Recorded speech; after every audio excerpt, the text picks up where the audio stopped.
Hi, my name is Michal LeBaron. I'm the owner and founder of Integrity Wellness. We've seen thousands of clients through the process in the last 10 years, and it's amazing the results that we produce. So one of my favorite topics to talk about and to share is on the topic of autoimmunity. Today we're seeing more autoimmune conditions than ever before. They affect mostly more women than men, and because people with autoimmunity are rule breakers, it's like I call them, typical conventional medicine and even a lot of holistic alternatives just seem to not work. So most of our clients that have some type of health mystery that nobody seems to be able to resolve, they've tried everything under the sun, stuff that should work. They're taking things that should make them feel better, they make them feel worse. They can take things that should make them feel worse, but they make them feel better. There's not a lot of, it kind of seems like there's no rhyme or reason. The doctors don't know what's wrong with you. The holistic people don't know what's wrong with you. These are a lot of indicators that we hear every day of people who are dealing with an undiagnosed and or mismanaged form of autoimmunity. I myself am autoimmune, and it was a core piece to me figuring out what was wrong with me. I went to tons of medical doctors. They had no answers. And I also went to, spent $10,000+ on holistic and alternative medicine practitioners, and they as well didn't seem to have answers. So some of their natural remedies worked some of the time, but I was still a mystery. So autoimmunity was one of the key pieces to figuring out and solving forever not only what happened in the past, but it gave me access to have health now and in the future.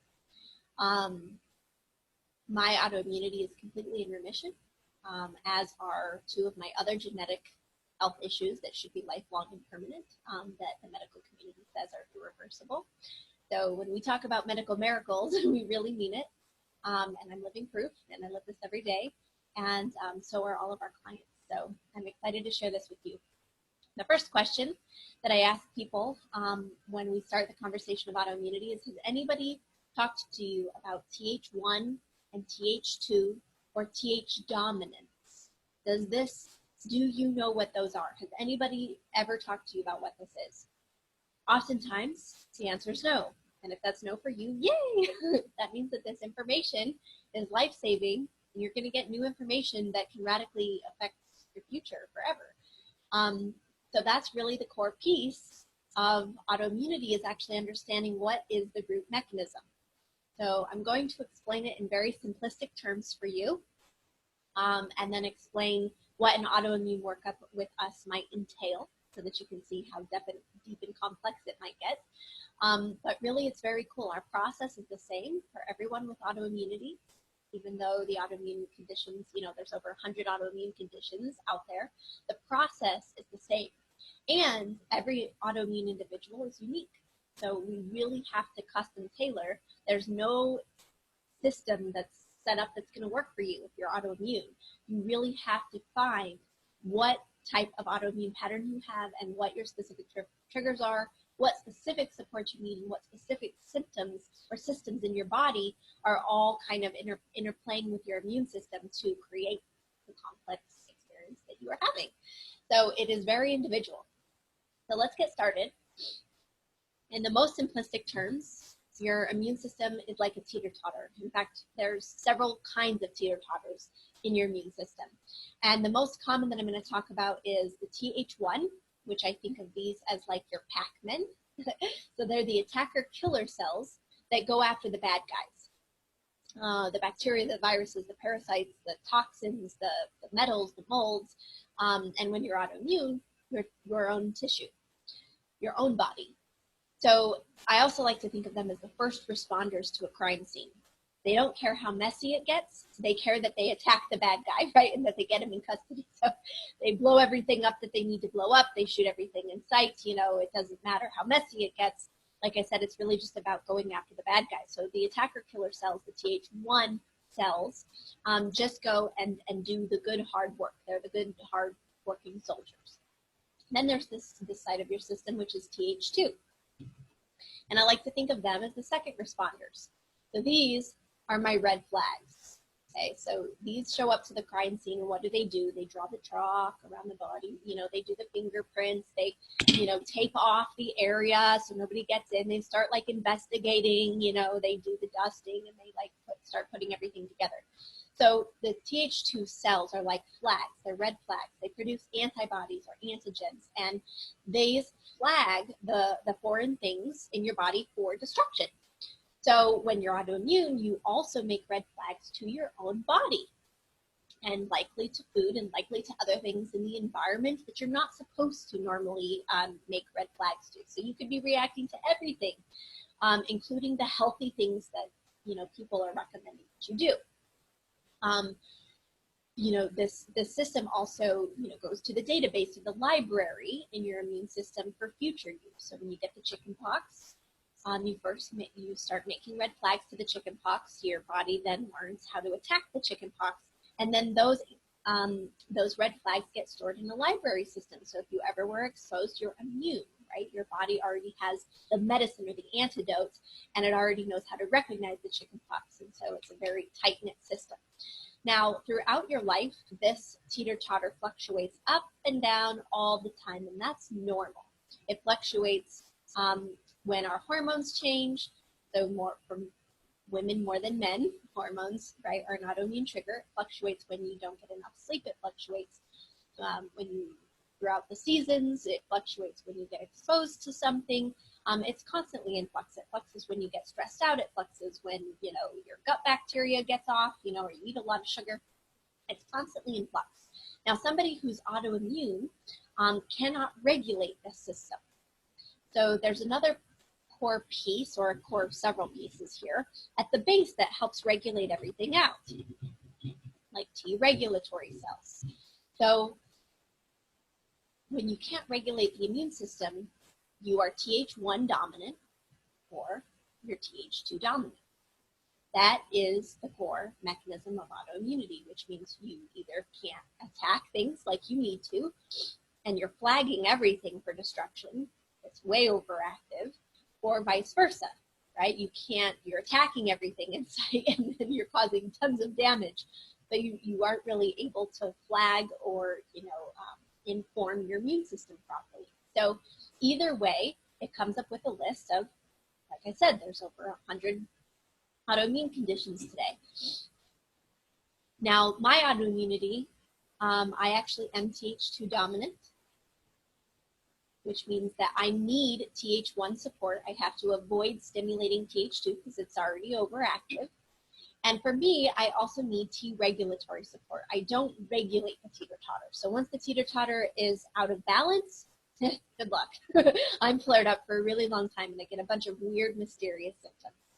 So that's my key. My husband's also autoimmune. He has psoriasis, and so he's actually the opposite of me.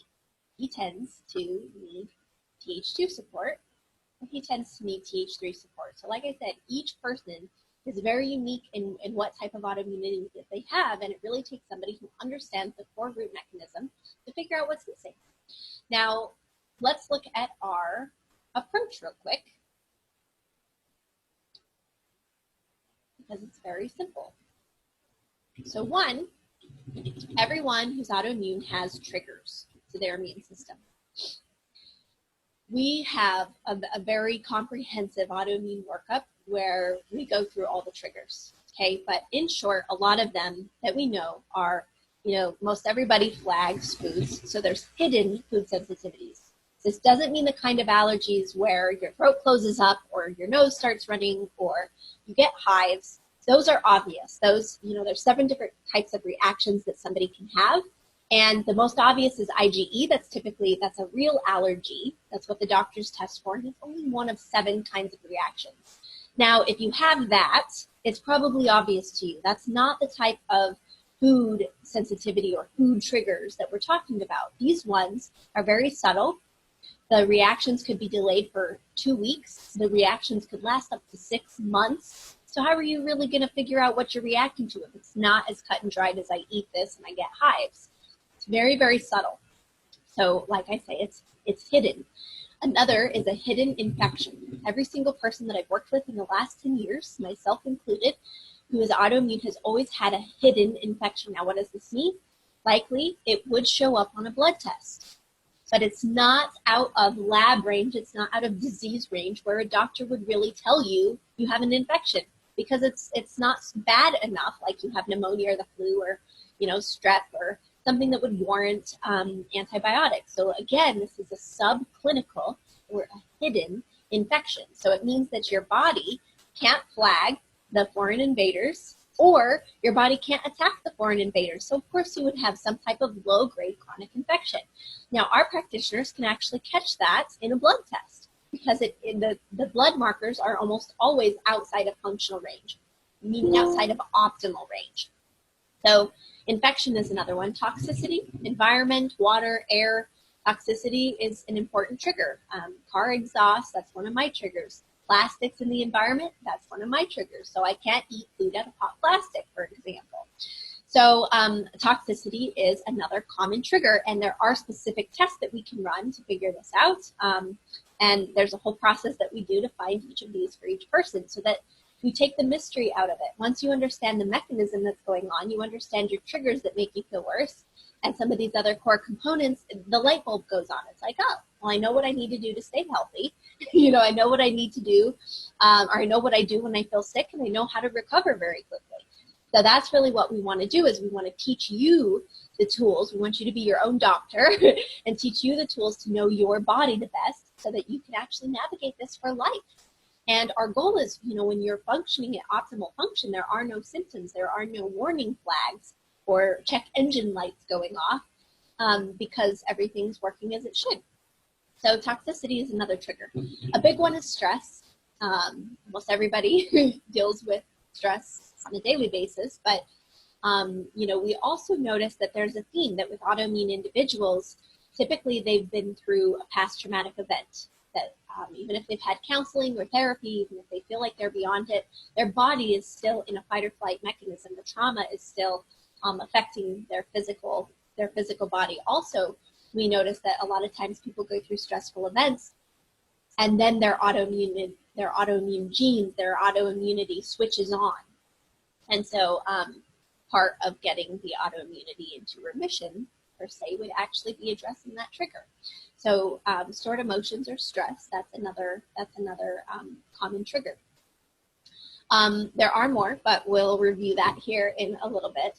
The second step is support. So obviously you've got to have your TH support, whatever way that your teeter-totter is tipped, you've got to have the right support to get it back in balance. And once you do, the immune system is working optimally, just like somebody who is not autoimmune.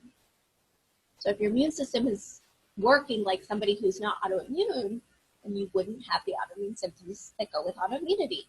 It makes sense, right? It's very common sense. So there are other support systems that are very common. For example, vitamin D is usually low in most people, and that's a critical hormone to help regulate the immune system. There's lists of hundreds of things that stimulate Th1, like echinacea or lemon balm or golden seal, certain adrenal supplements, things that you might be exposed to on a daily basis would be stimulating the Th1 system. So we help each person figure out what specifically they need to avoid or do. Likewise with Th2, for example, green tea is a Th2 stimulant. Some autoimmune people are drinking green tea every day, and it's actually what's triggering their teeter-totter to continue to be tipped the wrong way, because you would never know it, because green tea is supposed to be healthy for you. There's certain antioxidants like acai or acai berry that are also Th2 stimulants. So just because something's healthy for you, or just because something's natural, or just because there's no risks associated with, like here, try this essential oil, for example, frankincense is a common essential oil. Well, that's a Th2 stimulant. So it might be your cure-all, if you want to say that. So we're not claiming to cure anything. Got to be careful what we say with the FDA. But it could actually be triggering or stimulating your Th2. So it could be your cure-all magical oil, and that's why some people claim that the essential oils cure everything, or it could be the thing that's actually, keeping your scales tipped the wrong way. So you really need to understand first the core mechanism tailored to you, like what are you dealing with as somebody who has autoimmunity, and then you then it will make sense, what support you need and what things you need to stay away from. So the other thing is there's certain systems that interact and play with the immune system. And again, we have to assess each individual because that's going to be custom. It's going to change person to person, but some common ones are leaky gut. I'm actually going to pull up a handout here for you on leaky gut because it's important for you to see how this interplays. So bear with me 1 moment. This is a spur of the moment idea.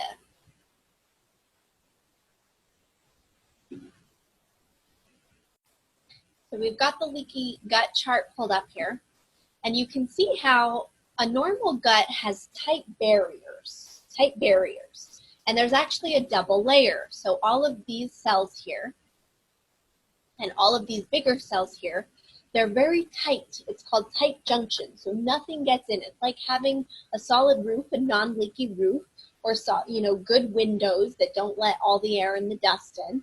That's what your gut is supposed to be, because it's the barrier between the outside world, the stuff you take in your mouth, right, and the inside world, which is your bloodstream, right, which is very precious. We have to protect that. And 80, this is very relevant to you as somebody dealing with autoimmunity, because 80+% of your immune system is actually in your gut, and specifically in how the bacteria in your gut works. So, you're good if you've got leaky, or if you've got non-leaking windows or a non-leaky roof. That means that stuff stays inside your gut while you digest and break it down. And so the only things that get absorbed into your bloodstream are the tiniest building blocks of your food, like vitamins and minerals and amino acids. And those building blocks, your body, your DNA, you know how to use those. So we're giving your body the building blocks that it knows how to use. Now, when you have leaky gut or you have intestinal permeability, it's like having leaky windows or a leaky roof. And what happens is undigested particles, or very large particles like bacteria and parasites, viruses, heavy metals, molds, they actually get into your bloodstream prematurely. Now, your body doesn't recognize a steak. They can't use a steak. It can only use the tiny amino acids that, tons of amino acids make up one protein, and tons of protein make up a whole steak. So, it only can use the building blocks. So when a steak or a large protein gets absorbed into your blood, you create red flags, Th2. And then Th1 goes out to destroy the red flag. So it's just like you getting the chicken pox. So what happens is it creates inflammation, of course, because it's bad. It's something that's bad for you, right? When you get strep throat, what happens? Swelling and inflammation, right? That's part of the immune's response to try to take care of a bad guy. So it also, leaky gut causes autoimmunity. And autoimmunity causes leaky gut. So it's a vicious cycle that people with autoimmunity, if you haven't been told about leaky gut, oh my gosh, that's like kindergarten for autoimmunity, right? Th1, Th dominance, and leaky gut. Those should be the first two conversations any practitioner who knows how to deal with autoimmunity talks to you about. You also don't absorb your nutrients. And so you actually get very deficient in core essential vitamins and minerals and amino acids because your body isn't digesting them. They're getting absorbed prematurely, and they're getting attacked, and they're getting sent out of the body like foreign invaders, instead of having the opportunity for your body to break them down into their tiny core parts that can be utilized by the body. So your body's actually missing a lot of core building blocks when you have leaky gut. And then, other barrier systems like your lung barrier and your brain, you have a barrier on your brain. When you get leaky gut, you get leaky lungs, and you get a leaky brain. And so you can start experiencing neurological problems down the road. I mean, it can lead to Alzheimer's, which, by the way, is autoimmune, or dementia, which has a mechanism in autoimmunity, as well as having lung problems, and or you just develop chemical sensitivities, like you breathe in perfume and it causes you pain, like weird stuff, right? This is like the weird realm of autoimmunity. So you also, when you have leaky gut, you can't really tell what your triggers are because it could be anything that you're eating.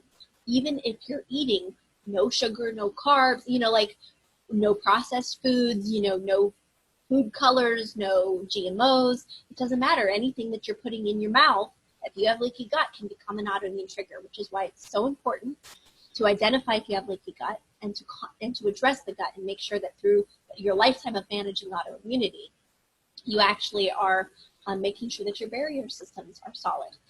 So there's a lot of things that trigger autoimmunity, and as you can see, a lot of them we deal with on a daily basis. They've shown that, you know, sugar and gluten, there's certain foods that by definition cause leaky gut because they've been altered, at least in the US. They're Advil or painkillers. The mechanism is designed to cause leaky gut so that you absorb the medicine faster. So that's really interesting to know. A lot of people with autoimmunity have chronic pain, and they're on painkillers that create leaky gut that continue to increase the level of triggers that are causing their inflammation and pain. So it's a vicious cycle. You know, another common thing are antibiotics. Like, we've all probably taken antibiotics from getting sick. Well, that wipes out all the good bacteria. 80% of your immune system is in the bacteria in your gut. So again, it causes leaky gut because by nature, antibiotics are designed to do that so that it kills a major infection. Now, low stomach acid or poor digestion, which we all tend to have from time to time. Low-grade infection, which if you're autoimmune, you probably have blood sugar issues. That's the next trigger I'm going to talk about that applies to almost everyone I meet. Pregnancy, very important that if you have autoimmunity, you get very specific management during pregnancy, because during pregnancy in the first trimester, your Th1 spikes, and during the second trimester to basically keep all the infection or all the triggers away. It basically creates an overactive immune system so that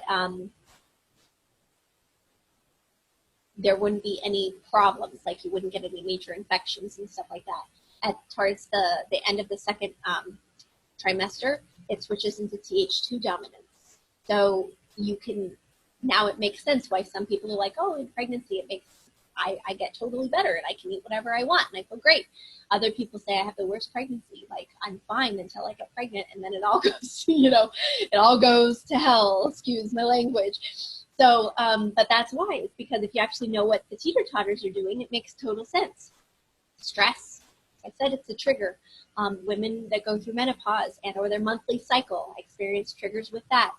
There's specific tailored support that we can use. Toxins, which we live in a very toxic environment. If you're not filtering your water, by the way, we don't like reverse osmosis or distilled or like those other, it strips everything, so then you get very dehydrated, right? So you need the right pure water, but if you're not drinking pure water, you're drinking medications and toxins, and there's traces of bacteria and different things. So it's really, really important that you know the quality of your air, quality of your environment, the quality of your water, and we help you do that.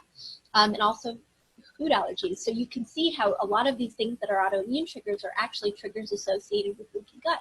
So the system is very connected, and that's something that we have to look out for. The second system is our blood sugar system. So we have a balance, an upper and a lower limit of what normal blood sugar or healthy blood sugar levels are. And every time you go outside of those ranges, it actually creates a stress response. Now, for most people, you can see the types of symptoms that they have. So they gain a little bit of weight, they have mood swings, brain fog, insulin resistance, which could be like diabetes and hormone issues, low blood sugar, fatigue and cravings, and, increased stress hormones. That's for a normal person. For an autoimmune person, every time we get this stress response, we actually trigger the immune system to mount an attack.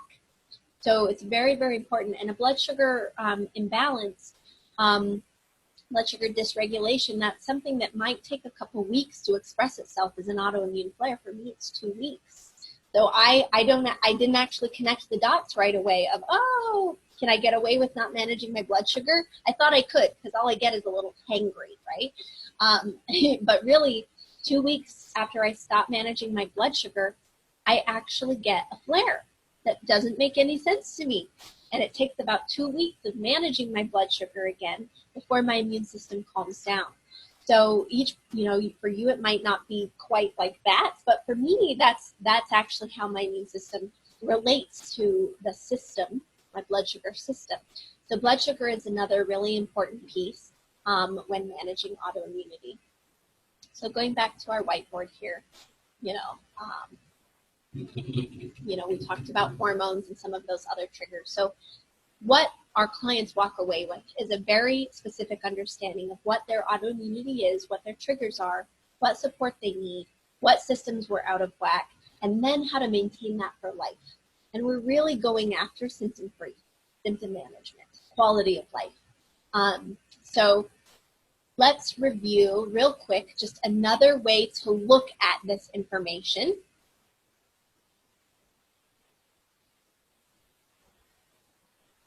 Here's some images, okay? So we talked, the simplistic teeter-totters in really, really simple terms, and you'll notice here's TH1, and here's TH2, and here's TH17, part of that base of the teeter-totter, and you can see that each of these cells actually have a specific job.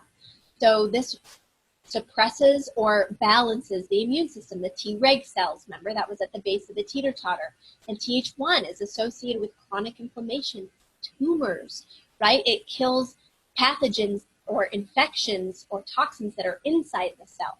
So if TH1 is suppressed, then you can't deal with what's inside the cells. And there's a whole bunch of, each of these, so Treg produces a ton of different cells. TH1 is a category and it produces a ton of different kind of cells. TH2 is another category of the immune system, associated commonly with allergies and asthma.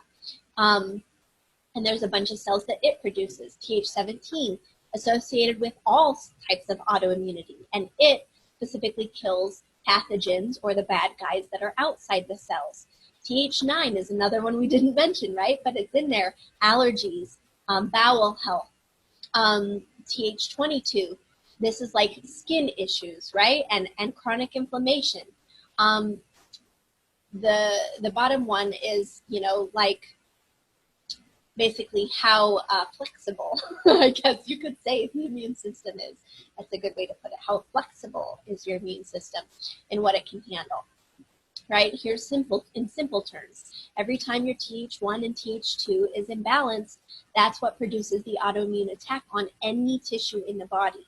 Now, the importance of regulating your autoimmunity and understanding the system, even if you don't have that bad of symptoms, is this. And they've proven this in the studies, that once you have one autoimmune disease or condition, or even cells, even if it hasn't been progressed into a disease yet, the likelihood of you developing another one is very, very high. So most people have multiple types of autoimmunities, and most people that come through our doors, they may have been diagnosed with one autoimmune condition from their medical doctor, but they have like tons of other autoimmune conditions that are undiagnosed or misdiagnosed, because the doctors just don't want to test. So, well, we know that you have one, they don't think to test to see if it's spread, for example. So, when you have one, the mechanism is active, the autoimmune mechanism is active, and you can react to anything, any food, anything in the environment, and any part of your body. So it's very important to understand and have this regulated so that you don't, talk about preventative medicine. Like you really want to prevent the spreading of this for your life, for, late old people's diseases. Cancer is autoimmune. Alzheimer's is autoimmune. Dementia is autoimmune. A lot of these conditions that we think are normal are autoimmune. Chronic fatigue is autoimmune. Endometriosis is autoimmune. So a lot of these things that you might not think are related to autoimmunity likely are. So when we meet somebody who has autoimmunity, we put on a pair of glasses and we look at the whole entirety of their case from an autoimmune perspective. That's how much autoimmunity is at the core root of most of what's going on. Another image here. Here's another way to look at the immune system. Like I said, it's very simple with our teeter-totters, but it can start going a little bit more complex. So the immune system has two branches of immunity, right? And in specific immunity, there's two branches, right? So all of these teeter-totters, there's a relationship here. And we understand that, and we can help you understand specifically what's happening in your body. Here's another way to look at it. I apologize if this one is a little fuzzy, but it's interesting. So there's Th1 and Th2, right? And the Treg cells and Th17. So it's saying that the physical triggers of the immune response are infections, bacterial, viral, fungal, parasitic, toxins, food peptides, food allergens, allergies in the environment like pollens, medications, and autoantigens, which means that it's stuff related to your own body. So one of the things we do is allergy elimination. And some of what we end up working on in the allergy elimination is your own responses to your body. So your hormones, you could have an allergy. I'm not using that term the way that it is medically accurate, right? So we're just going to call it an allergy. It's a type of inflammatory reaction. You could actually have an inflammatory reaction to your hormones every month, or for men to their testosterone or adrenaline, or, you know, like a neurotransmitter, brain chemical that you use when you sleep. Like, it could be to anything. So even the stuff inside of your body. So it's really, really important to understand these things. Here's another simple term or simple image that I really like. You can see the Th1, right? Th1 and Th2. And you can also see the T regulatory cells. That's like what I put at the base of my teeter-totter. And the Th17, I like this because it shows another relationship, right? How they all work together. So really understanding what is or isn't working makes all of the difference. And again, this isn't like one supplement or one diet. Note what I'm talking about is the methodology that we're using, right? To figure out specifically your issues. And when we can come to the table knowing exactly what they are, again, there's no mystery and it makes sense. So here's another image. I really love this one because it shows the teeter-totter relationship between Th1 and Th2, and also between Th17 and T regulatory cells, and some of the specific things that are responsible for this. So, you know, infections, inflammation, right? So any inflammatory conditions, this has a piece to play at it. Allergies, asthma, antibodies, which is like food allergies or allergies to the outside world. Inflammation, fungi, autoimmunity, immune tolerance, immune suppression, immune response regulation. So, and again, you can see a lot of the triggers. Vaccines, that's another good trigger. We're not anti-vaccine, we're pro-vaccine safety, which means that you have to understand what vaccines are doing to your body and make wise decisions. But whatever you choose to do in regards to vaccines, you've got to actually support your body with the proper nutrients it needs, like vitamin C. 100% of your vitamin C is used up day one of vaccine use. So, you know, so supplementing with that, for example, is very, very important. And there's some other things, you know, that are important, like, you know, can detox some of the extra additives and fillers in vaccines. But you also need to understand, you know, when you are autoimmune, you can't look at vaccines like a normal non-autoimmune individual. You have to understand the relationship of how that triggers your immune system specifically, and, you know, make sure that your teeter-totters still stay, you know, the correct way. I like that they put dead foods. Dead foods are not real foods, you know, are another toxin. So that's just to kind of give you some more images of what we're talking about and put it all together for you. And then one last thing I'm going to share with you is we are going to share our autoimmune worksheet. So you can see more in depth some of the patterns. So these are some of the patterns, right, of what a person could have. Like I said, it's unique to each individual. Some of the challenges and the reactions that we look for, the dominance could look different. This is a blood test that helps us determine, you know, what's going on in your immune system. Pathogens, so this is some of our triggers: viruses, bacteria, mold, fungus, parasites, toxins, heavy metals. We rule all of these out for you. Autoimmune triggers, adrenal issues, I see those in almost everyone. Allergies, you know, if you're autoimmune, you typically have allergies, and you know you do because you're complaining to me about them. Blood sugar, we talked about that. Any past head traumas, within 24 hours of a head trauma, you actually develop leaky gut and a leaky brain barrier. So you can see how this relationship interplays. But if you didn't know the relationship that a head trauma had to autoimmunity, it would look like a mystery. I don't know, ever since I had that head trauma, I just haven't been the same. And no matter what I do, I can't seem to get better. Well, it's probably because your autoimmunity turned on or got aggravated. Exercise. Exercise should be good for you. Exercise is one of the things we use to regulate the immune system.